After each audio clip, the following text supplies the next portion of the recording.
Welcome to the B2B CMO podcast, a show for marketing executives who are redefining what it means to be a strategic leader. I'm John Miller. And I'm Sydney Sloan. Between us, we've led marketing orgs at companies like Marketo, which John founded, Demandbase, G2, and SalesLoft. For more marketing leadership resources, you can visit b2bcmoproject.com. And now, let's get into the show. Welcome to the B2B CMO podcast. Our guest today may be one of the most favorite marketers I get to be around, be inspired by. I'm totally going to embarrass you, Latané. I have learned more from this woman than anybody else on the planet. So I'm just delighted to have her here today. Latané, you started in sales. You became one of my favorite CMOs, which I just said, crushed it at 6 Cents, and stepped into the CRO role at that point, running sales and marketing. And now you're back in the CMO seat at Parloa, an AI native company that turns agents into customer conversations and lasting loyalty. And you are a force multiplier. It's your creative energy, your drive, your strategic influence, and just making sure things are fun. Let's not forget that, right? Let's have a little fun doing this job because it's crazy. So today we get to talk, John and I get to talk with Latané. Welcome. I'm so excited to be here. I think what you guys are doing is so cool and so needed. And I love just all the practical thought leadership that you're bringing to B2B CMOs. That's what we need. Yeah. And we've already interviewed a couple chief market officers, so that is also sticking, which you are one. But before we dive in, I know how fabulous you are, but let's let our audience who has maybe not heard you on a podcast before, but it just like every time there's new knowledge dropped. So just kind of tell us your origin story. Like, where did you start? Why? How did you get into this job? This crazy wild world. So I don't even know if you know this, Sid. I started as an accountant. I was a CPA. No. Okay. Okay, let's say what's not fun. No. It was not fun. It was not fun. But, in college, I just looked at the jobs that were offering a signing bonus. And at that time, there was a shortage of CPAs.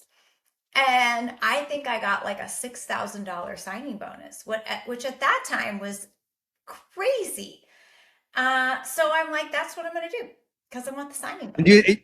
You studied, you had a concentration in accounting in college too. So there was maybe some early draw to this too, no? Yeah, in college, I got a concentration in accounting and I got my CPA and I did that and it was terrible. I'm dyslexic, by the way. I remember having this red pencil and having to match numbers and check when the numbers are all the same and being like, oh my God, this is my worst nightmare.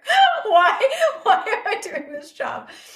So I quickly was like, this is not going to be good. Luckily, I was at Arthur Andersen and we had a pretty significant consulting practice. So I sold my wares. I sold myself to the consulting practice. It was Ariba. I ended up working at Ariba. I was in consulting there. I then said, I again, common theme, I want to make money. I think I can make more money in sales. How do I get into sales? And so I ended up in sales there and then, made the leap to Appirio where I was in sales and a sales leader. And I was a pretty opinionated sales leader about all the stuff I wanted marketing to do. And I would go rogue. I started a field marketing team because we didn't have field marketing. And I'm like, I need field marketing. And so I started a shadow field marketing team and we didn't have BDRs. So I started a shadow BDR team. And so you were one of those salespeople. I was, and our CEO, at the time, one of the founders was running marketing and he didn't want to do it anymore. And then they tried to hire some people and it just didn't work. So they said, do you want to do it? And I'm like, am I going to get a raise? You see a trend. There's definitely a theme here. The ROI for Latané. Yeah. but in all seriousness, it was like such a huge opportunity for me, and I just ended up loving it. And the interesting thing about Appirio is it was professional services. So it was technology enabled services. And one of the things that I did was like productize our services, because it's a little hard to market. Sometimes you get this person and sometimes you get that person. And so that was successful in kind of productizing the services. Hard, but successful. And the other thing about services is the percent of revenue that is marketing is tiny, right? The margin, Because the margins are so tight. it's a terrible margin profile, right? So I think I really learned how to be like super scrappy and be able to like go toe to toe with the CFO on every penny, you know. I mean, I could justify a cup of coffee. Like that's kind of the level of, what we needed to be able to spend and get more money. And so that was just kind of like, I think, a good experience. I then knew I wanted to be in product. But it was interesting when I went out and interviewed to be a B2B software CMO, I got like not a lot of bites. So, I was lucky. They're kicking themselves now. I was really lucky that Jason Zintak, took a bet. I mean, and we had a mutual friend, and but he took a pretty big bet on me. I didn't even live in the Bay Area. I'm a Chicago girl from services, but obviously that one, worked out, and I had to learn a lot. And the Empowered CMO Network that's why I think what you guys are doing is, if you can see it, you can be it. And so kind of always studying and, taking notes on everything, and but also being okay to somewhat march to the beat of your own drum and remake the playbook is sometimes needed. So that's my history a little bit. Okay. So we know that your origin story is financially driven, numbers driven. We'll get into the creativity in a minute, but I know there's also something very near and dear to your heart. So I'm trying not to lead the witness, but also like balancing out. I know we say 5 to 9, but that's not real because we know our jobs are not 9 to 5. But outside of work, what brings you joy? I love hosting people. Like I really, my money and fun, like I'm a pretty simple woman. And so if I can bring the fun and create the fun for my family and my close friends, like that's where I live. So I love just creating great, loving experiences for the people I care about. Can you share an example of something that you did or something that was extra fun recently? Well, I'm about to leave for the lake. So we bought kind of a family house with another family, a group of families, and we'll have 25 people. And I just did all of the scheduling of all the meals and the party nights. So one night everyone's wearing white, one night is Americana, and a big Amazon order just showed up with red, white, and blue wigs. And, face paints and all kinds of other shenanigans. There will be a signature cocktail every night. I don't know. The list goes on, John. So you come by it naturally. The experience matters, being around people who you love and making them have a good time. And you have a good time doing it.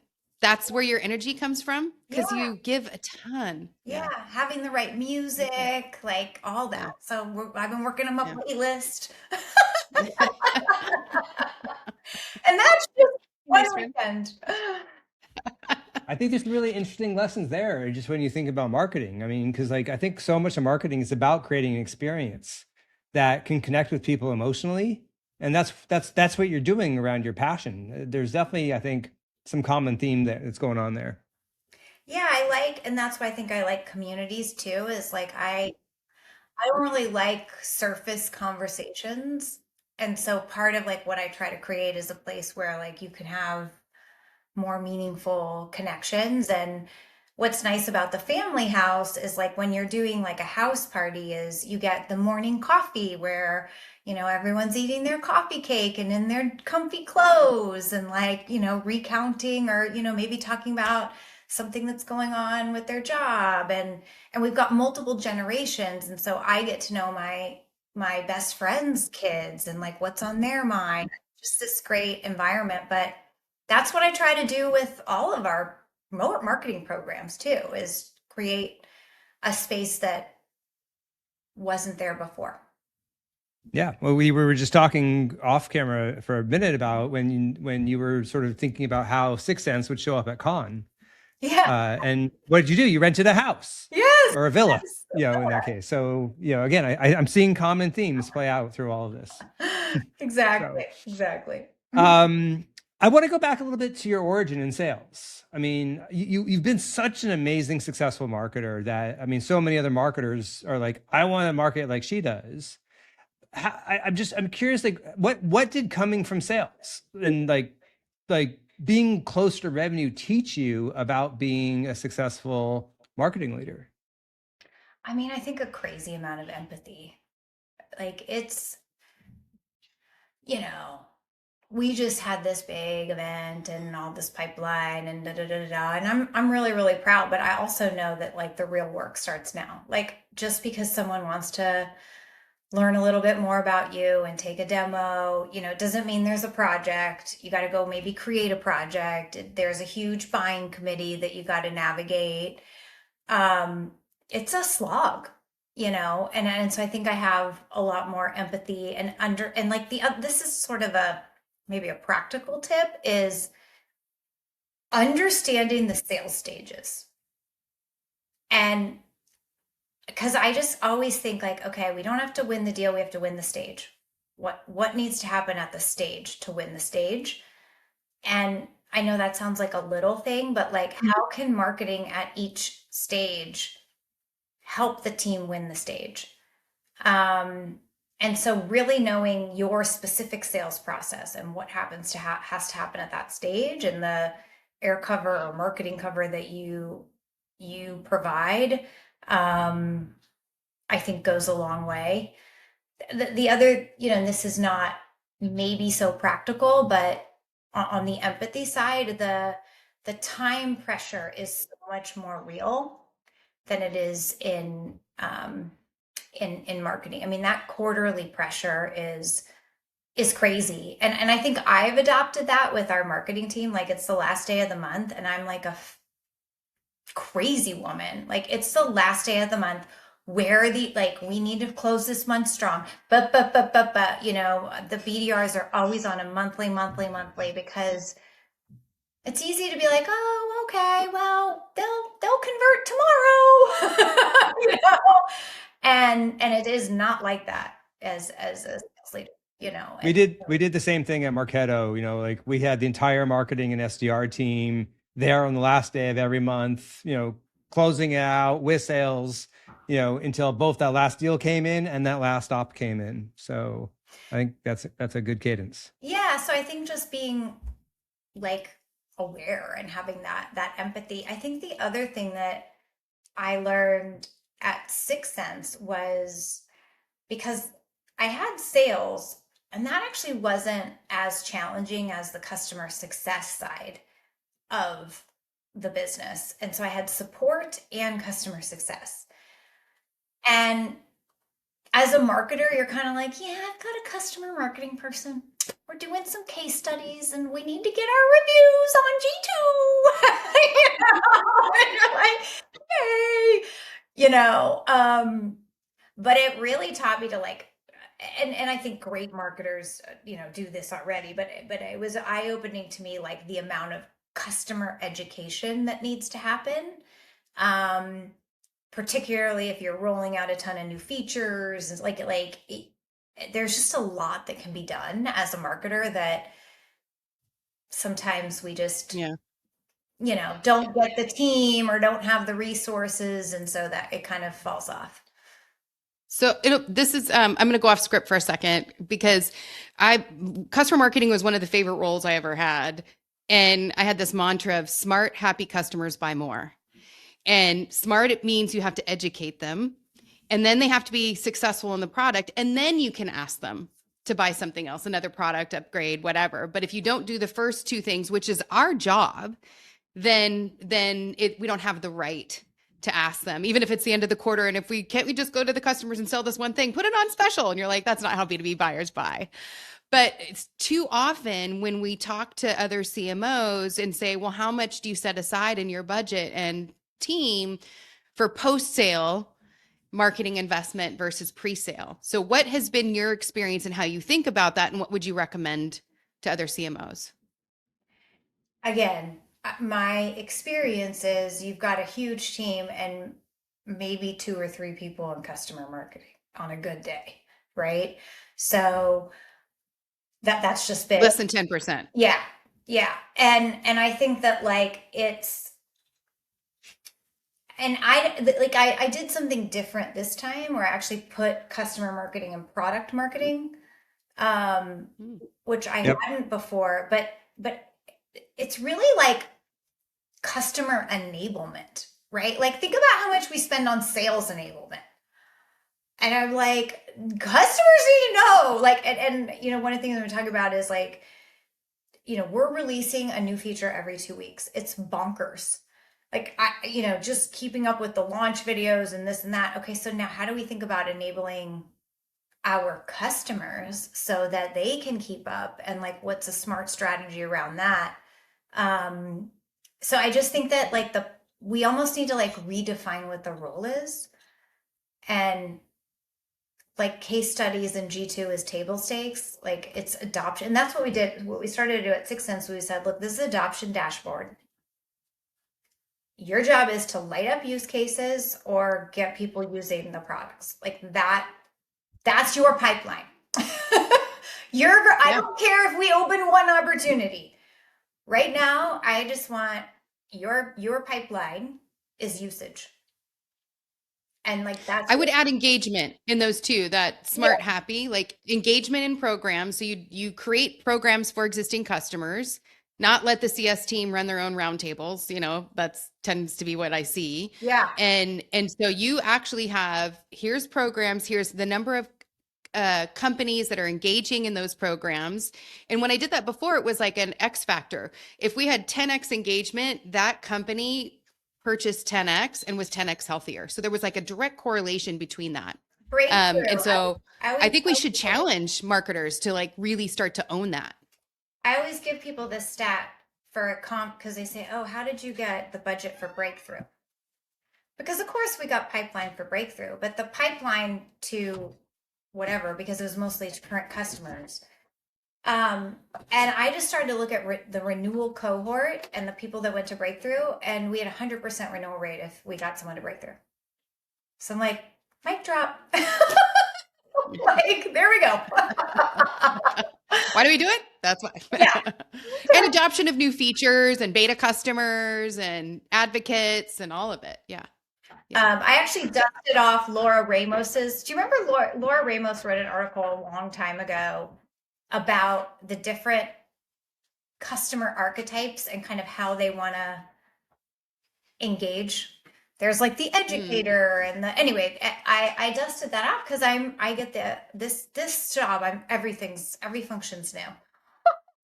So now here I am, new customer marketing function. She starts next week. And I'm like, well, there's this article about Laura Ramos.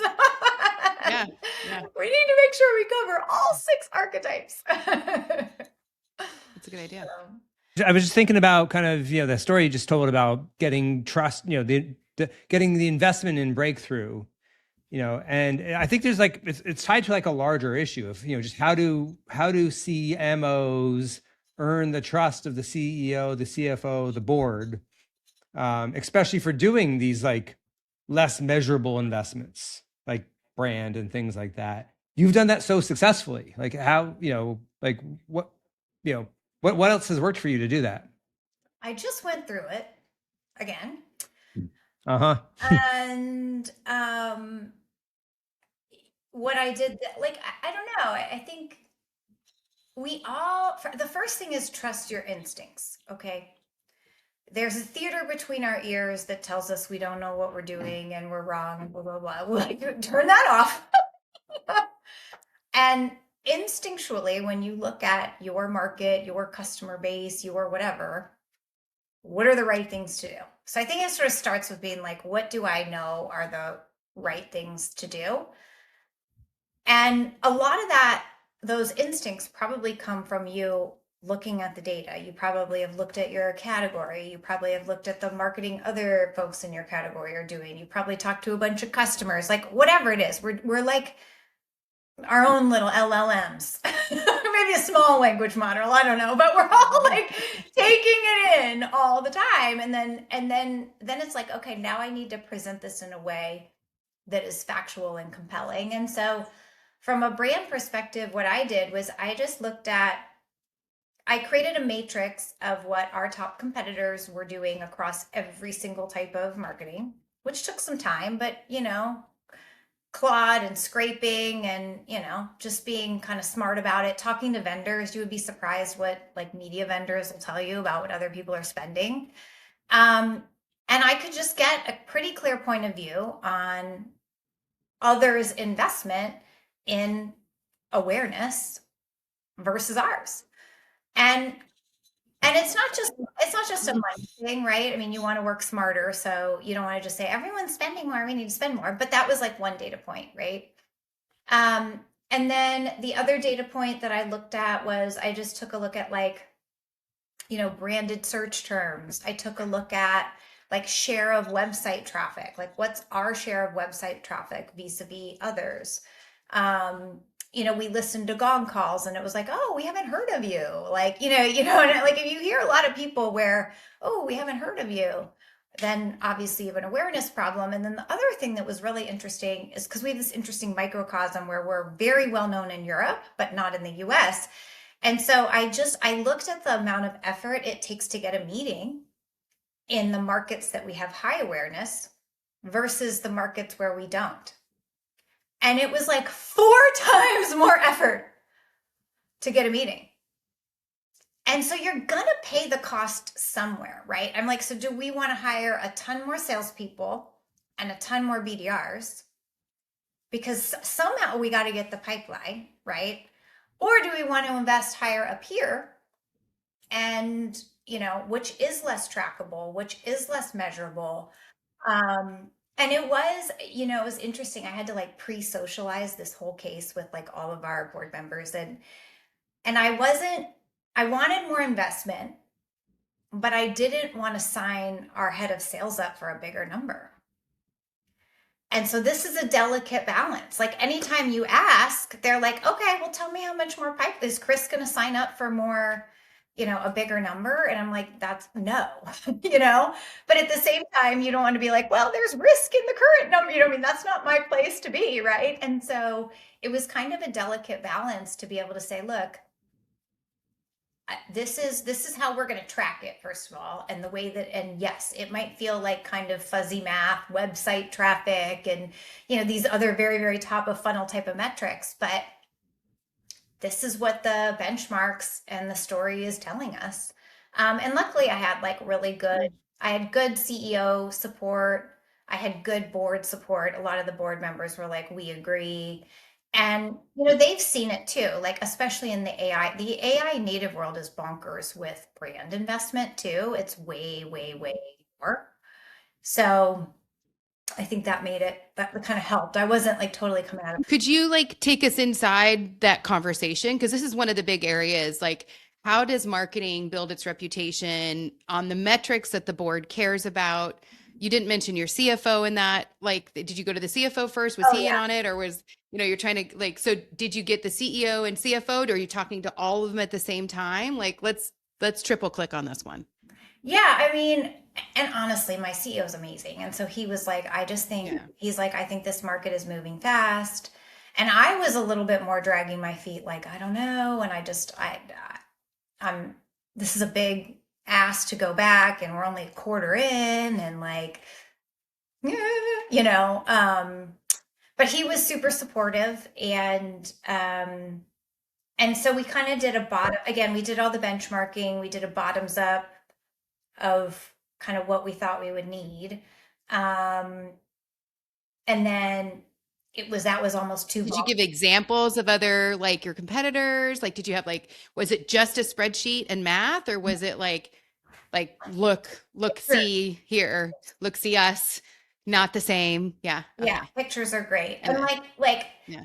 you know, a lot of people are like hiring celebrities for their ads now. I mean, you know, you go to an airport, you never used to see like B2B, and now every airport is like, you know, B2B. And I kind of went in and said, hey, I'm not like trying to run billboards in the airport. That's not my dream as a CMO. But I also don't want to get outplayed, you know?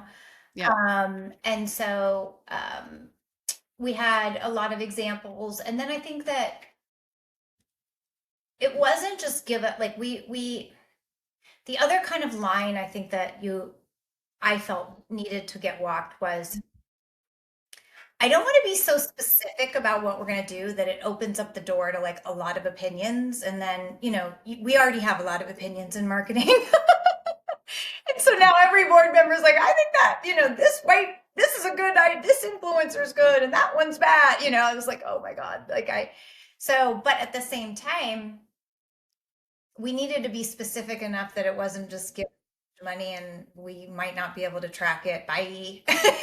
You know? Yeah. So I think that we had 4 kind of key pillars for exactly what we were going to do with it. That made sense given our business, that they could stand behind and be like, oh, okay, yeah, that makes sense. You know, we get why that would be a smart move, or, you know, we understand why that would be needed. Awesome. That's, so what I, you know, hear you saying, and I don't think enough marketers do, is having the conviction to get the math, show what your share of voice is, and what your other competitors are doing, shop it around to the board. I want to know how many, you know, people in our marketing network are comfortable going to the board to pitch their ideas. I don't think it's very many, alongside the CEO, and then giving enough, but not too much, of like what the plan is. Like, you know, here's the sketch, work with me, right? Like we'll flesh it out. You'll love it. And they got the go ahead. And now are you going back and saying, okay, like, see, I told you here. Are you doing it in the board meeting? Are you doing it before then? Well, this all just kind of went down. So Yeah, you've only been in seat 6 months. Let's be yeah, fair. I've only been here 6 months, and I was scared shitless to do this, you guys. Like I was like, I'm gonna get, oh my God, I've only been here, and I'm like, you know, I should take what I have and show a little progress. And we had some like baby progress, but like at that time, I don't know, it was 4.5 months in. Like, it's not like I had like, oh, look. And that was scared me. Like, it's one thing for a board can see if it's like, we've done this and we want to pour gas on it. Like, that's easy, you know? So I don't want to act like I was misconfident. I definitely prepared a ton. And I think I got a lot of people on board, but ultimately, like, our CEO was 100% behind it. And so was our CFO too. So, and even our head of sales, because he talks to the board all the time. So I think that helped me a lot. But so now, yeah, like this weekend I put together, okay, here's what we're gonna do. You know, and here's the output. And then actually I'm working on, I don't know if this will work or not, y'all, but stay tuned. I'm trying to build with Claude an aided, unaided awareness study, because I don't want to have to pay for one and I don't want to wait for one. So I did a ton of research about how we can maybe pull in like a bunch of different data points and analyze them to have some sort of aided, unaided like awareness score. Like a synthetic research project. Yeah. Yep. It might, I mean, it might not work, but I figure may as well try. Yeah. I will have to do a follow-up when you figure that out. And so the AEO vendors have that built into their platforms too now, because they're kind of building. I mean, that's what they are anyway, right? They actually don't know what people are doing. They're synthetically making it. So right. So we work with all of those. So we've got that data. We've got this. I'm like, let's just try to put something together and put a line in the sand of like, this is this big campaign we're going to do. And then this is post, so that we at least have something, you know? Yeah. Yeah. I'm curious, like, so you've done this switch that I think a lot of CMOs want to do, which is you've moved from like a traditional SaaS business to an AI native, business. What else are you feeling is like different about marketing in the AI native world and for an AI native company? It is, I mean, the markets move really fast. And so I think the speed of like turnover is much higher. You mentioned product releases every 2 weeks. Yeah, I think that the level of brand is much higher, which is why we did we went and did the investment. I think that the design is more like video content, and like I feel like the types of content that we need to put out is on a much higher caliber than what it was before. So like a lot of my thank you OpenAI, right? Like thank you OpenAI. As soon as they started doing those highly produced videos, like everybody had to do them. Like, so right? so it's interesting. Like my AI use cases, I'm like, okay, cool. We wrote some blog, like who cares? Like moving on. Yeah, we're all doing that. Mine is like testing which one makes videos that don't seem AI generated, and like a lot more of like the design. So that's like our biggest bottleneck is just producing things at that like kind of critical friction point. So doing a lot of things with AI to be able to unlock that and stay on brand, which is, or create, like it's hard. Like if you want to create a consistent character, for example, like it sucks at that. I'm like, no, I want the same guy in all the videos. And like every time he's different, I'm like, So AI lets you do more, but that just has raised the bar for the quality of what you have to do. Well, and I think that content is so easy and can be low quality. So I think now everyone is standing out with like high quality video and aesthetic, that it's harder to, and it's way harder to use AI there. So do you use a product there, or are you trying to build it on your own? No. I mean, we have like some is good for this, some is good for that, some are, you know what I mean? And you're trying to string stuff together. Yeah. And it kind of depends on the, what it is. And sometimes we just can't, it just won't work. But one more AI question I want to ask is, I mean, I guess you famously wrote, the book, No Forms, No Spam, No Cold Calls, right? Which is all about new buyer, like kind of how buyers are changing. But increasingly our buyer is an AI agent, not even a human. Like, how do you think that changes the whole thesis behind the book? So I think a lot of like the high level things are still true. I think maybe the tactics are potentially not as relevant or need to like evolve. So like, I still don't think gated like that's not smart. Like, especially in today, it's even dumber today. You know what I mean? So I was onto something, even though I had no idea. But so that's even, I think that's a no brainer. And I think when you think about spam, I mean, again, like a lot of AI can be more of a spam slinger. And so that's what I talked about earlier, whereas like our big, like, it's funny, I bet, like, you can't go on LinkedIn without a post that like, I redid my entire marketing team and it's 5 AI agents and Claude and and that's all great. And so, but I take all those and we have a whole benchmarking thing of like making sure we're doing everything that is like feasible to be as efficient as possible.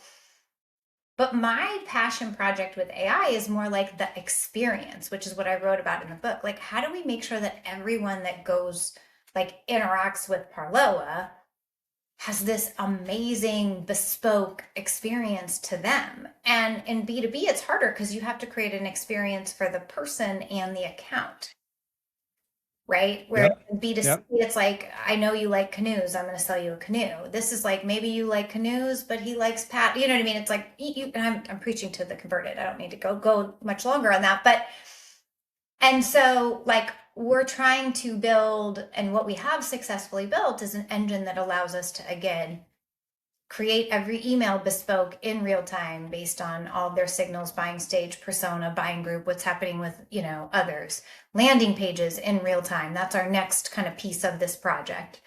It's been, 5 months, 6 months. So the first thing was we needed to build, getting all the signals in, organizing them.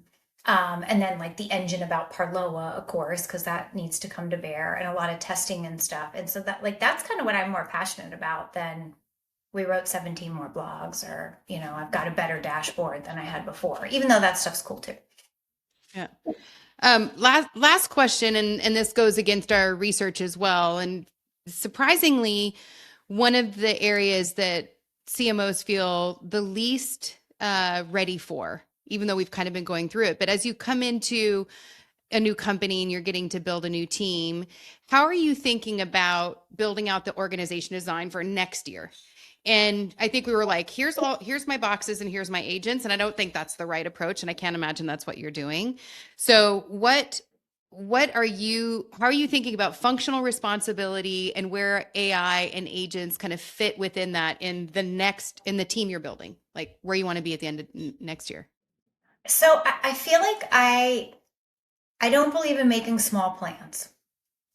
So I think the key to using a lot of AI is having like a big enough vision that it's freaking impossible to do it doing what you did before. And so that's kind of like what this vision of how I want our customer experience to go. And I also want to use our product, which is voice. And so we're doing a lot of work with our own product too. And how does that integrate? And so that's kind of just a fun, place to be. And that's what gets me the most excited. Then I think, but then on the more like, hey, I've got this team, do I add AIs to my org chart?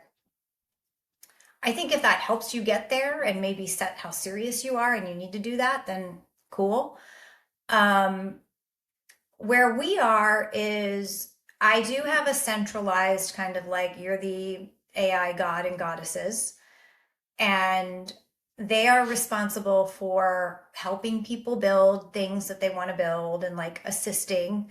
They are responsible for the benchmarking I talked about. So every quarter, everyone gets benchmarked, their function versus what's possible. And then they, in the QBR, they have to talk about what they've done. And then we are also starting to now introduce like once a quarter. We haven't done this yet, but we're once a quarter going to have like an education day. Like Claude puts out a lot of great education. And so we're going to kind of like, force family fun, like, on that, just so that everyone has like enough literacy. But I guess I'm not feeling like the team's not doing it. So it's a little bit of a different place. And I think that if you had a huge team and you're looking around like, shoot, I've got a ton of people doing similar type of work, I think it's very different than I have nothing. Like I have no customer marketing. So I need a leader, and my expectation of the leader is that they're going to use a lot of AI, so we don't need a 50-person customer marketing team, but I need at least one. You know what I mean? Yeah. You need a human to design, deliver. But is your thinking in 2027 that, and I hear this, right? Like we don't need as big of a team anymore. Like, so, but functionally still like maybe the product marketing, customer marketing, demand gen are still in the same org structure, but you're just changing the way the teams work and infusing AI. So you don't need as big of a team. Yeah, I think that what we've done is sort of like broken the growth to hire curve. Like if to grow, we had to hire this, the slope looked like this of the line. I feel like the line now looks like this, Mm-hmm. And so that's kind of what, how I see it playing out, but like field marketing, I mean, people need to show up and do the stuff. That boost's not going to build itself, people. Come on, Claude. So I Yeah. mean, we can have an AI for the messaging so we don't go back and forth, 90 times on what goes on the booth. Like, I'm down with that, but So the in-person things still need people to run them, and the things that can be scaled still need leaders to build it. And we'll see. I think we were talking at the beginning of, right now you're building, but if somebody builds something, there's no pride in authorship of, right now I'm building it because I can't find it anywhere else. And so we're going to build it to get that bespoke. But yeah, if somewhere else like could do competitive it, then maybe. intelligence, I was like, this has to be AI. Like, we either need to build it and because they came and they said, we want to buy, I don't know, crayon, one of the ones. And I'm like, Blue or crayon, yeah. I'm like, no, should be so easy. We shouldn't need it. And they were like, it literally already does all that stuff and does all this other. And I'm like, oh, okay, great. Moving on. If we don't have to, let's go, but I do think that's part of the problem with like the token scoring Consumption, yeah. because like I think about my team, we use Gemini, Claude. We still have some stuff that we built in ChatGPT and we haven't moved it quite to Claude. Runway, I mentioned, and then all the other tools that just have, I mean, I can mention like 50 things that are AI, but what we track is Claude, So that's kind of a just interesting dynamic. Yay on Anthropic, like great marketing. Yeah, seriously. Talk about a 6-month turnaround. Yeah. Whoa. Wish I was the CMO there. Just kidding. I love Parloa. It's amazing. I actually wrote about this not long ago. I mean, like, I think that's such an example of product market fit dominating anything you can do in marketing. Yay. But the words, they still have good marketers there. I know a couple of them that just joined the product marketing and yeah. So Casey's over there. She was at Sedoso. Yeah. Francois. They've got some great marketers. Totally. So we like to end every podcast with just an opportunity for you to shout out to the mentors and the people who helped you get to where you are today, because none of us achieve what we do on our own. We're all standing, with the support of everybody behind us. So who do you want to give a shout out to? So Chris Heineken and Chris Barbin, though they were the ones at Appirio who I think gave me my shot. Krista Abel, who was working there and on the team, and we did great things together, and is now back with me at Parloa, which I love working with people that just works well. I think there's so many Sixth Sense OGs that it was just a good run, so I want to thank, appreciate so many people, like sales team, like it was just awesome. And it was funny. A lot of us are in this same space now, and we were just at a show together, and I'm like, bring it in. We're competitors with your players. I love you guys, So, 100% there. I think the empowered CMOs, like I learned so much from them. And then I was on this women's panel last week, and I was thinking about the name of the panel was the technical knowledge gap for women. Horrible panel name. Horrible. Like, why are we putting this into the universe? Like, I'm the marketer. I'm like, this is very bad marketing.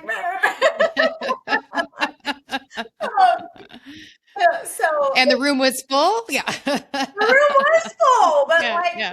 Well, that worked then, I guess. Yeah. So it worked, but it was a women. But I'm just like, so I think it's a confidence gap more than anything, and I think that that's the gender thing, is we tend to sometimes have not a knowledge gap, but a confidence gap.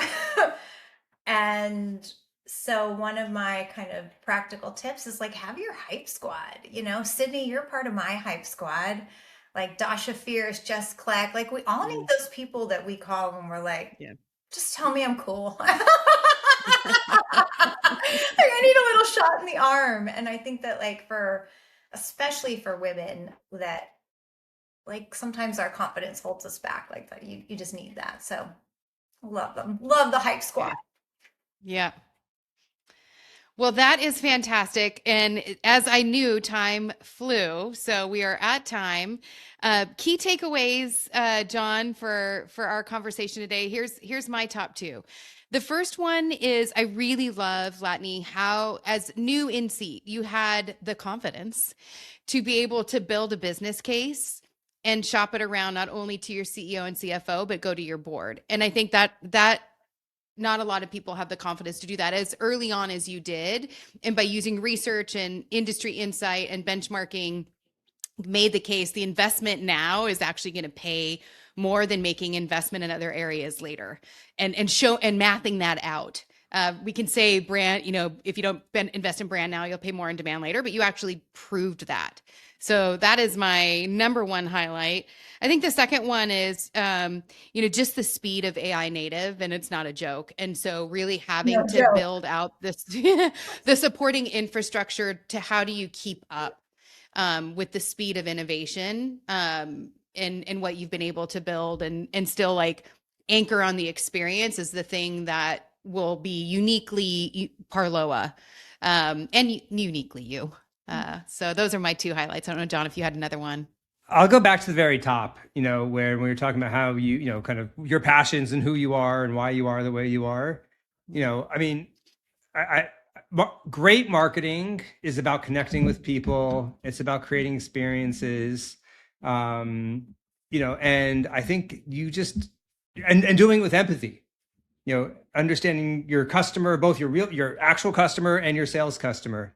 And like, you just live all that naturally. And I think that's, why, whether you train for it or not, you've just become such a great marketer that other CMOs look up to as well. So I really appreciate you joining us today. Thanks for having me on. And thanks for your project. It's meaningful work. Appreciate what you guys are doing. Awesome. Well, if the listener who's still listening would like to learn more about the B2B CMO project, you can follow us at the b2bcmoproject.com. You can join our newsletter.